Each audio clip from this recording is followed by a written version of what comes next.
না, আর নয়। আজকে একটি পণ করে এখানে বসেছি। হুম, আমি আর কারোর ডাকে সাড়া দিব না। যত এবার বন্ধুরা বলে চল একটু বাইক চালিয়ে আসি, চল একটু কফি খেয়ে আসি, মোটেই না। আজকে একটি রুটিন করেই আমি এখানে বসেছি। কি বিশ্বাস হয় না? আজকে বলবো সবার উদ্দেশ্যে আমি যে রুটিনটা করে বসেছি। আমি কোনো বন্ধু বান্ধবী কারো ডাকে আর সাড়া দেব না। কোথাও কোনো কফি খেতে যাব না, বাইক চালাতে যাব না, ঘুরতে যাব না। আমার সামনে পরীক্ষা। আমি সুন্দর করে একটা রুটিন মাফিক আমি সামনের দিকে এগোবো। আমি মনে করো যে খুব ভোরে সকাল 6টায় ঘুম থেকে উঠবো, উঠে ফ্রেশ হয়ে পড়তে বসবো। টানা সকাল 9টা পর্যন্ত পড়বো। তারপর হালকা কিছু ব্রেকফাস্ট করব। তারপর আবার পড়তে বসবো। ঠিক দুপুর 1টা পর্যন্ত আমি প্রচুর বই পড়বো।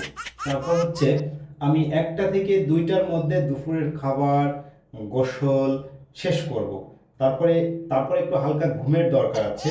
আমি 2টা থেকে সর্বোচ্চ 3:30 পর্যন্ত ঘুমিয়ে নেব। তারপর আবার পড়তে বসবো। ঠিক সন্ধ্যা পর্যন্ত আমি টানা পড়তে বসবো। কারোর কোনো ফোন রিসিভ করবো না, কারোর সঙ্গে কোনো কথা বলবো না, কারোর সাথে দেখাও করতে যাব না। তারপর কি করব? ঠিক সন্ধ্যার সময় হালকা কিছু নাস্তা খেয়ে নিব। নাস্তা খেয়ে আমি আবার পড়তে বসবো। টানা রাত 10টা পর্যন্ত আমি পড়বো। তারপর কি করব? তারপর রাতের খাবার শেষ করব। আমি কারোর কোনো কথায় আমি কোথাও বেরোবো না, আমি ঘরের বাইরে বের হব না। আমি শুধু পড়বো পড়বো পড়বো। সকলকে জানিয়ে বলছি, আমি কান ধরে বলছি, সকলকে জানিয়ে আমি প্রচুর পড়তে বসবো। আমি এখন ঘুরতে বেরোবো না, কোথাও যাব না, কিচ্ছু করব না। হুম। যদি আমাকে কেউ ফোন করিস তবে তাকে আমি দেখে নেব, কারণ আমি এখন টানা পড়বো। পরীক্ষার যে কয়দিন আছে শুধু প্রস্তুতি প্রস্তুতি প্রস্তুতি নিব। আমি কারোর কোনো কথায় আমি আর কান দেব না, কারোর সঙ্গে দেখাও করতে যাব না। তারপর কি করব?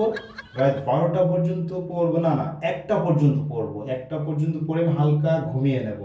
ঘুমানোর পর আমি আবার ভোরে উঠবো। এটা হচ্ছে আমার রুটিন। তো আসলে পরীক্ষার আর কয়েকটা দিন বাকি। পরীক্ষার আর হচ্ছে মাত্র 2 দিন বাকি। 2 দিন বাকি। এই 2 দিনের মধ্যে আমার রুটিনটা আমি সাজিয়ে ফেলবো, প্রচুর পড়বো। আমি কারোর কোনো কথায় কান দেব না। তো বন্ধুরা, আমার জন্য দোয়া করবে। আমার আর 2টা দিন বাকি আছে পরীক্ষার। আমি যে রুটিনটা সাজিয়েছি এটা আমি কম্পিউটারাইজ করব। আমি আমার স্যারকে দিয়ে স্বাক্ষর করাবো। স্যার যখন অ্যাপ্রুভ করবে আমার রুটিনটা, আমি ফুল দমে পড়তে বসবো। তো সবাই আমার জন্য দোয়া করো।